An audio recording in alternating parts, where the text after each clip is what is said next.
저희들이 지금 베드로 전서를 묵상을 하고 있습니다.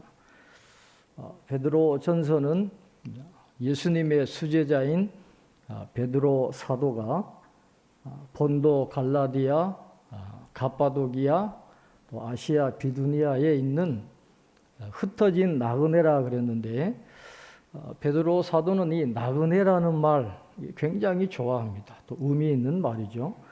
성도들을 일컫습니다. 다 이 세상에 우리 나그네로 살다가 천국 가야 되니까 나그네입니다. 그래서 그 지역에 흩어져 있는 성도들에게 편지를 한 거예요. 지금 러시아와 우크라이나가 전쟁을 하는 그 크림반도 그쪽이 흑해 북쪽이죠. 흑해 북쪽이고, 오늘 본문에 나오는 이 지역은 흑해 남쪽에 있는 소아시아 지역, 지금의 터키 땅에 있는 그 흩어져 있는 지역의 교회를 이야기해요. 터키도 가보니까 땅이 엄청 큽니다. 거기도 버스 타고 한번 이동하면 기본이 4시간이에요. 제일 가까운 게 4시간 걸립니다. 그러니까 땅이 엄청나게 큰데, 그 넓은 땅에 흩어져 있는 그 교회를, 이 편지를 누가 전달하느냐 하면 바울과 실라 할 때 그 실라가 이 편지를 들고 그 넓은 곳으로 다니면서 이 편지를 전하는 거예요. 베드로 사도가 이 베드로전서를 쓸 때는 네로 황제의 박해가 있기 전이에요. 그러니까 아직은 국가적으로 로마가 국가적으로 기독교를 박해했던 그런 때는 아닙니다. 국지적으로 지역적으로 교인들이 어려움을 당하고 있던 그때예요. 그러나 앞으로 다가올 고난을 바라보면서 지금 이 지역에 흩어져 있는 성도들이 힘겹게 지금 신앙생활을 하거든요. 그러니까 그들에게 필요한 격려의 말씀을, 또 소망의 말씀을, 믿음의 말씀을 주기 위해서 이 베드로가 베드로전서를 쓰고 있는데, 오늘 베드로전서 1장 13절부터 이어지는 말씀은 이제 하나님의 백성이니 이제 어떻게 살아가야 될 거냐, 그 삶에 대해서 지금 이야기를 하는 모습입니다. 오늘 13절에 이렇게 말씀을 합니다. 그러므로 너희 마음의 허리를 동이고 근신하여 예수 그리스도께서 나타나실 때에 너희에게 가져다 주실 은혜를 온전히 바랄지어다 그랬습니다. 그러므로 그랬어요. 이 접속사는 이 앞의 내용과 연결되는 거잖아요. 앞의 내용이 나오고 난 다음에 그러므로 이렇게 해야 된다. 앞에 나오는 내용은 하나님의 은혜로 거듭났다라는 거예요.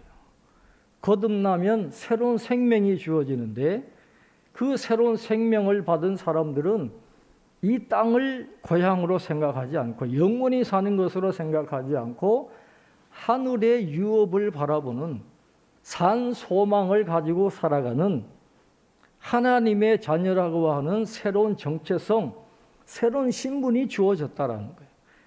그러므로 새로운 정체성과 신분이 주어졌으니 이제는 그에 걸맞는 삶을 살아야 되지 않겠느냐. 그래서 그러므로 하면서 이제 하나님의 자녀된 성도들이 어떻게 살아가야 할 것인가를 말씀을 하는데, 오늘 13절에 첫 번째 명령이 주어지고 있습니다. 너희 마음의 허리를 동이고 근신하여. 허리를 동인다. 당시의 그 복장을 우리가 생각해 보면 이해할 수 있어요.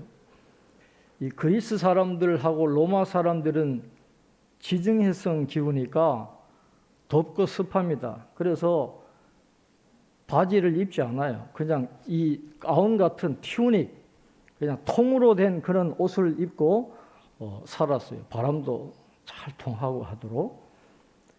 그 다음에 로마 사람들은, 여러분 원로원들 영화에 보면 막 긴 옷을 입고 치렁치렁 하잖아요.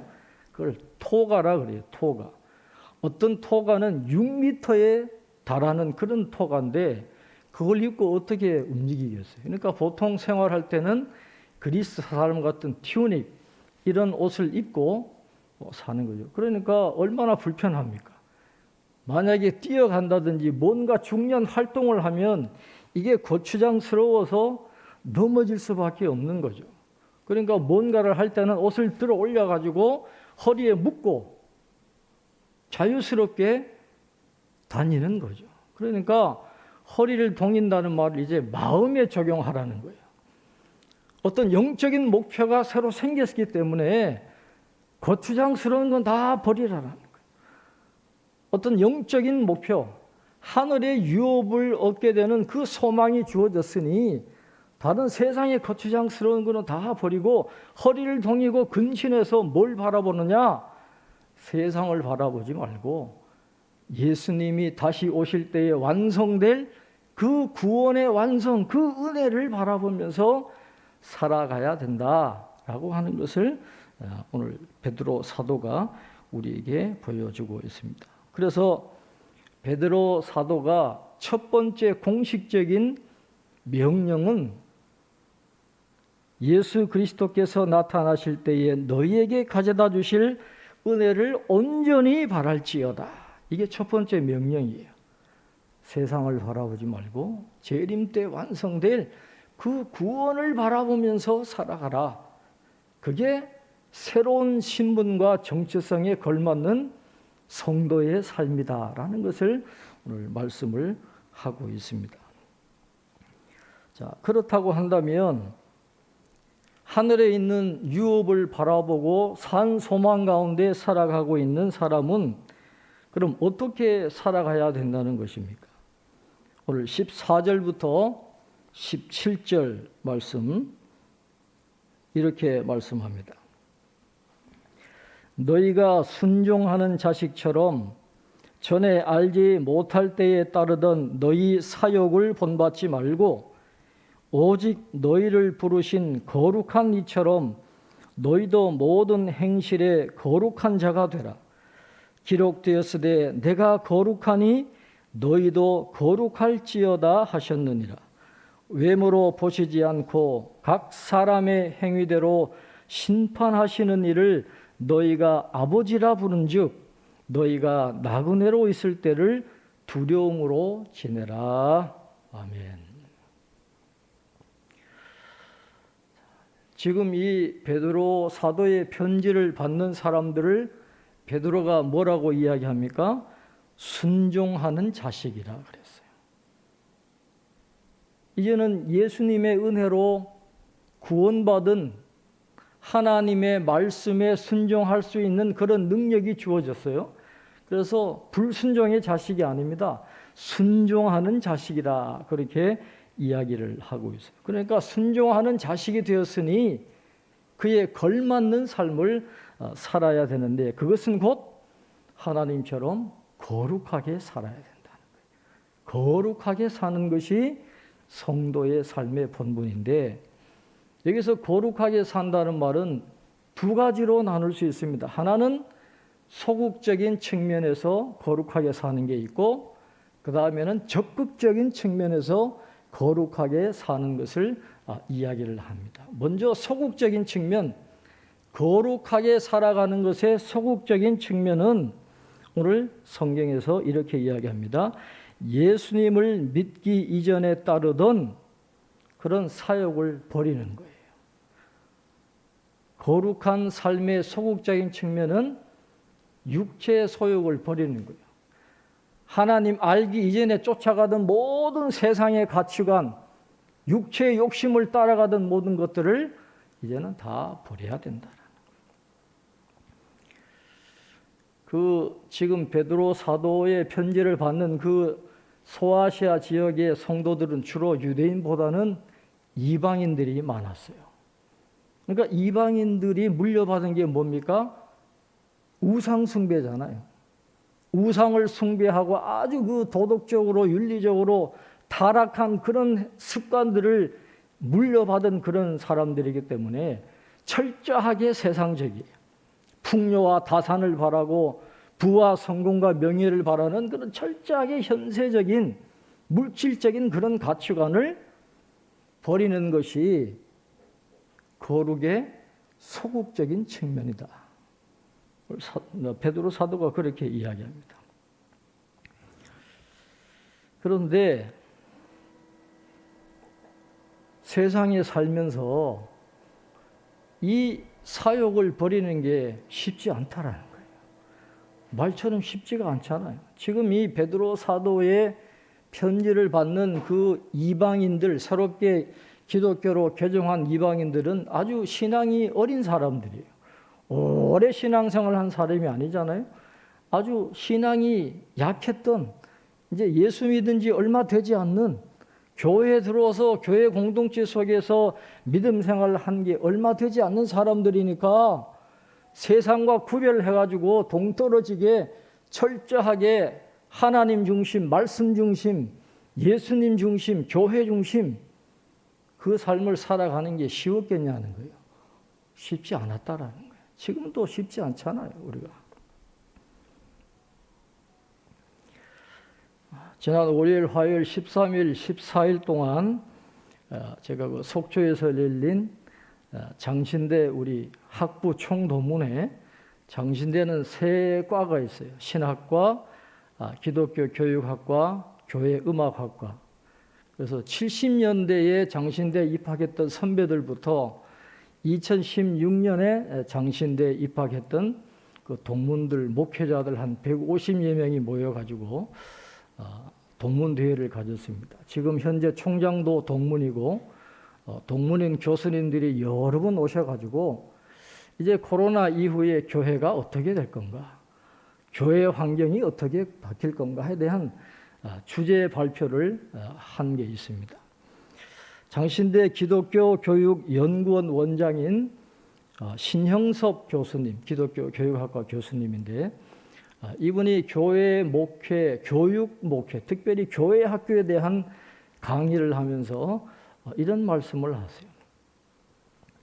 교회에서 열심히 봉사하는 분들, 초신자들이 아니고 직분을 맡고 여러 가지로 교회에서 열심히 봉사하는 1,500명 교인들에게 설문조사를 해봤대요. 여러분들이 기독 부모인데 자녀들을 기르는 기독교를 믿는, 예수님을 믿는 기독 부모인데 여러분의 자녀를 양육할 때 무엇에 우선순위를 두고 계십니까? 지금 여러분이 자녀를 기르는데 자녀들에게 제일 중요한 게 뭐라고 생각하십니까? 질문을 했어요. 그리고 4가지 분야를 정해줬어요. 첫째, 인성교육. 두 번째, 지능교육. 지능교육은 뭐 공부하는 거죠. 뭐 학원 가게 하고 뭐 공부 실력 쌓는 거. 세 번째, 진로교육. 앞으로 아이의 직업을 뭐로 만들 거냐. 그 다음에 4번째, 신앙교육. 이렇게 4가지 분야 중에서 여러분이 자녀들을 교육할 때 제일 우선순위에 두는 게 뭡니까? 질문을 했어요. 여러분, 1위가 뭐일 것 같아요? 1위는 인성교육이라고 그래요. 인성교육. 인성교육이 제일 중요하다라고 생각하는 사람들이 제일 많았대요. 그 다음에 2번째는 뭐냐? 지성교육. 공부하는 거. 그 다음에 3번째가 뭐냐? 진로교육이었어요. 맨 꼴찌가 뭐냐? 신앙교육이었다는 거예요. 여러분, 초신자들한테 질문한 게 아니에요. 중직자들, 교회 열심히 다니는 기독 부모들 1,500명한테 질문을 했더니 아이고, 신앙교육이 중요하기는 하죠. 그러나 지금은 인성교육이 더 중요하고 공부하는 게 더 중요하고 진로교육이 더 중요하지 않냐. 대답이 그렇게 나왔다라는 거예요. 그러면서 교수님이 그럽니다. 여러분, 부모로서 회심하셨습니까? 그런 질문을 했다는 거예요. 교회 다니고 열심히 신앙생활하고 열심히 봉사하면서 믿음대로 살겠다라고 하지만은 현실 속에서는 참 그대로 따라가기가 쉽지 않은 게 현실이라는 거예요. 그렇다면 교회 생활하는 게 힘든 그때에, 그것도 이방인의 삶을 살다가 교회에 들어와 가지고 예수 믿은 지가 얼마 되지 않는 그 초신자들, 그 약한 교회 성도들이 베드로 사도의 말대로 자신들의 사역을 버리고 온전히 구별된 삶을 살기가 쉬웠겠냐 말이에요. 베드로 사도도 어려운 거 다 알고 있어요. 힘든 거 알고 있어요. 그래서 충격요법을 씁니다. 힘들지만 살아가도록 하기 위해서 그들에게 충격요법을 쓰는데, 그것이 바로 17절 말씀입니다. 17절에 이렇게 말씀하죠. 외모로 보시지 않고 각 사람의 행위대로 심판하시는 이를 너희가 아버지라 부른즉 너희가 나그네로 있을 때를 두려움으로 지내라 그랬습니다. 물론 베드로 사도도 안다는 거예요. 세상에 몸담고 있으면서 세상과 완전히 구별되어서 경건하게 사는 게 어렵다는 건 나도 잘 안다는 거예요. 그럼에도 불구하고 기억해야 될 것은 하나님은 구원의 하나님이실 뿐만 아니라 또한 심판의 하나님이시기도 하다라는 거예요. 그 심판의 하나님이 계신다면 우리가 이 나그네 길을 두려움으로 지내야 되지 않겠느냐. 어려워도 그렇게 살아야 되지 않겠느냐. 지금 그 말씀을 하고 있는 것입니다.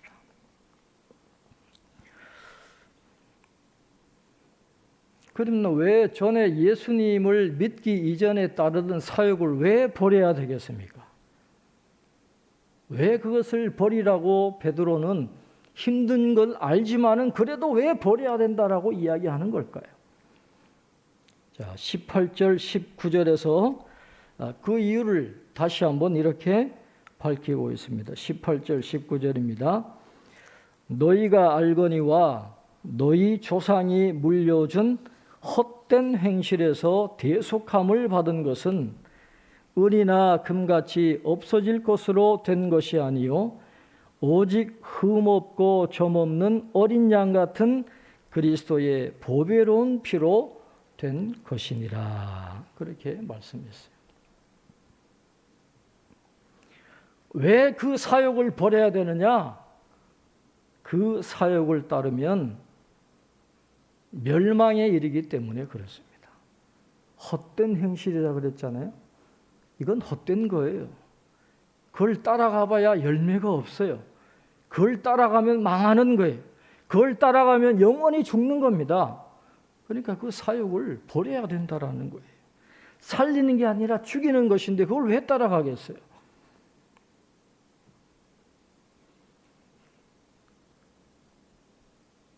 그렇게 헛된 행실을 따라가다가 죽을 수밖에 없는 그 사람들을 예수 그리스도를 통해서 구원해 주시고 영원한 생명을 주셨다는, 오늘 본문에 보면 은이나 금같이 없어질 것으로 된 것이 아니라 오직 흠없고 점없는 어린 양 같은 그리스도의 보배로운 피로 구원해 주셨으니 그 사역을 버릴 수 있다는 거예요. 베드로 사도는 썩지 않느니라는 말을 굉장히 좋아합니다. 은이나 금은 없어질 거예요. 은이나 금은 썩는 것입니다. 사라진 것이에요. 그러나 예수 그리스도의 보배로운 피는 썩지 않아요. 영원한 것입니다.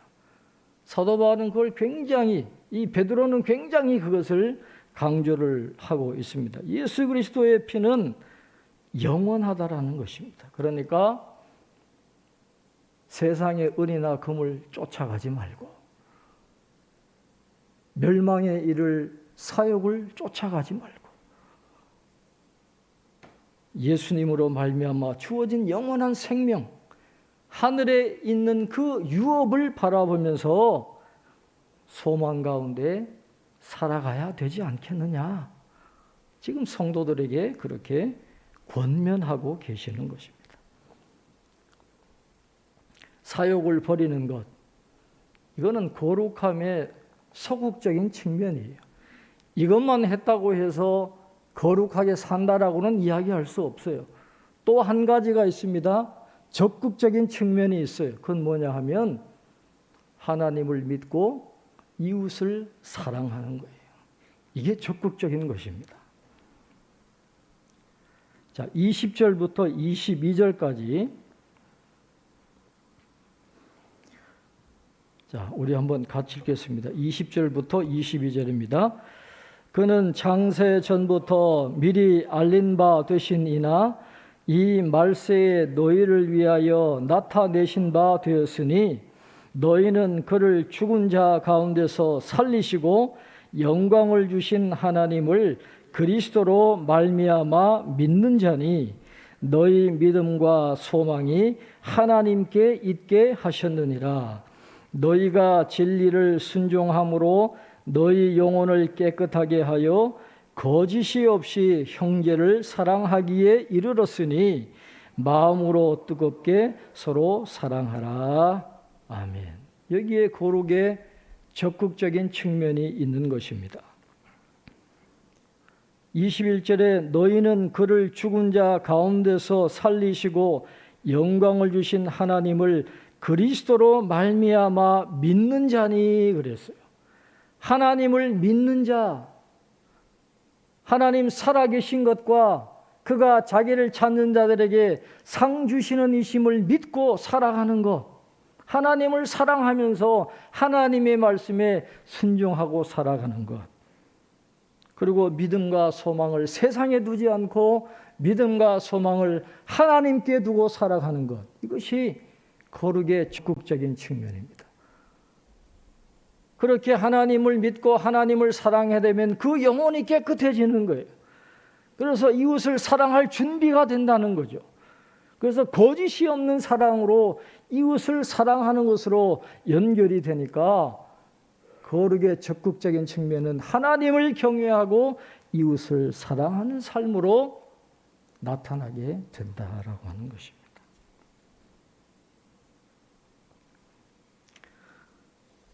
베드로 사도는 마지막으로 힘들지만 그렇게 거룩하게 살아갈 수 있다는 거예요.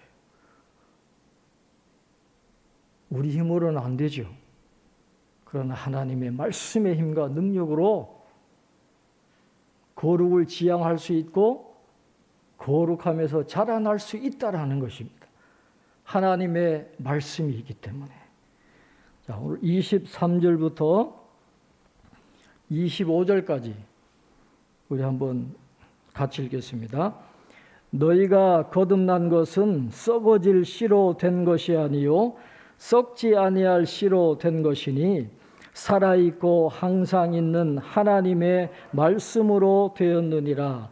그러므로 모든 육체는 풀과 같고 그 모든 영광은 풀의 꽃과 같으니 풀은 마르고 꽃은 떨어지되 오직 주의 말씀은 세세토록 있도다 하였으니 너희에게 전한 복음이 곧 이 말씀이니라. 아멘. 베드로 사도는 썩지 않는 이 말을 굉장히 좋아한다 그랬죠. 하나님의 나라는 썩지 않고 더럽지 않고 쇠하지 않아요. 또 우리를 거듭나게 하시고 거룩하게 살아갈 수 있는 힘을 주시는 하나님의 말씀은 썩어지지 않는 씨예요. 사라지지 않아요. 쇠하지 않아요. 더럽지 않아요. 항상 계시는 우리에게 힘을 주시는 능력의 말씀이 있기 때문에 그 말씀을 힘입어서 우리가 거룩한 삶을 살아갈 수 있게 된다는 것입니다. 그러니까 우리가 무엇을 추구하면서 살아가야 되겠습니까? 풀과 꽃, 세상의 영광은 썩어지는 거예요. 더러워지는 것입니다. 쇠해지는 것입니다. 요즘에 우리나라 손흥민 선수가 굉장한 영향력을 발휘하는데 그냥 손흥민이 된 게 아니에요. 그 아버지 축구 지도자인데 1년에 책을 100권 이상씩 읽어요. 그런 인문학적인 그런 교양을 가지고 자식에게 늘 가르치는 거예요. 뭘 가르치느냐? 너 사람들이 너 알아본다고 교만해지지 마. 그 영광은 영원한 게 아니야. 화무 11홍이라. 꽃은 열흘이면 떨어져. 너 교만하지 마. 항상 그것을 손흥민 선수에게 가르치는. 그래서 스캔들이 없어요, 이 친구는. 항상 웃습니다. 긍정적이에요.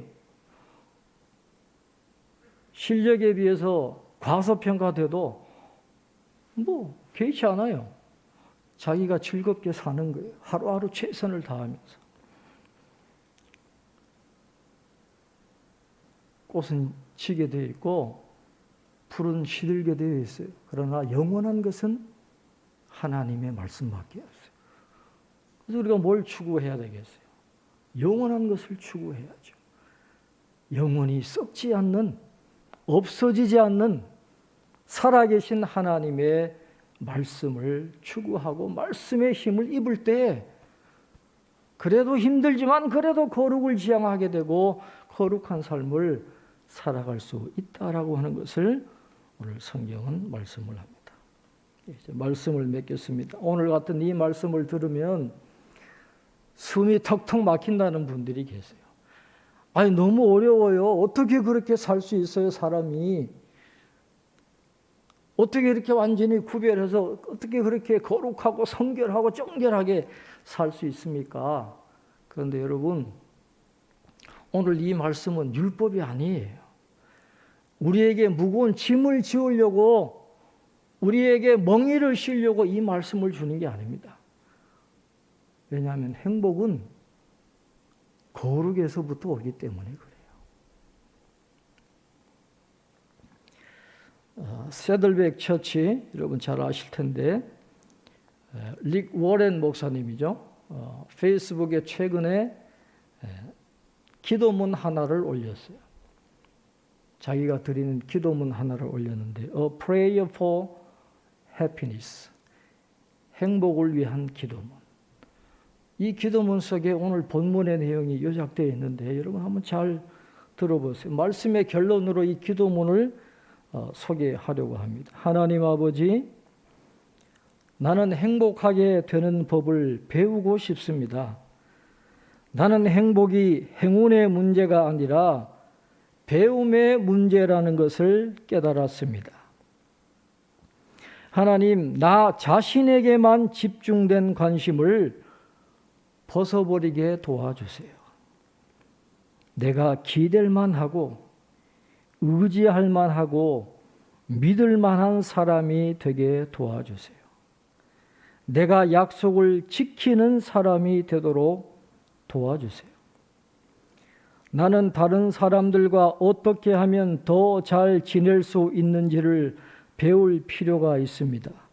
어떻게 협력하는지, 관용할 수 있는지, 나와 여러 면에서 다른 사람들과 함께 일할 수 있는지 배울 필요가 있습니다.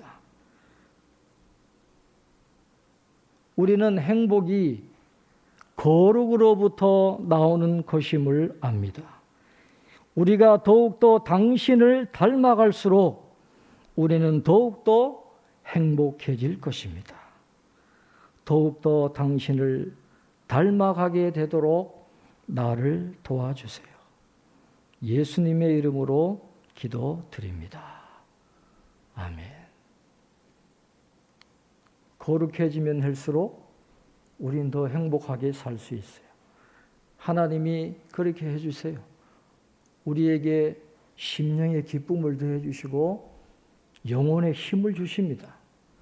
그래서 하나님을 닮아가는 저와 여러분 되시기를 주님의 이름으로 축원합니다. 기도하겠습니다.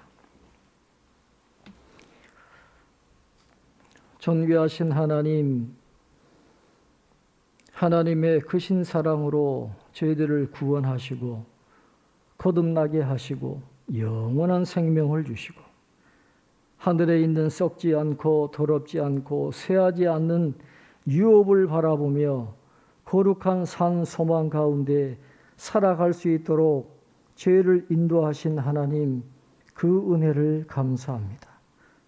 그 은혜에 걸맞게 거룩하게 살아야 될 텐데 저들 그렇게 살지 못했음을 용서해 주시옵소서.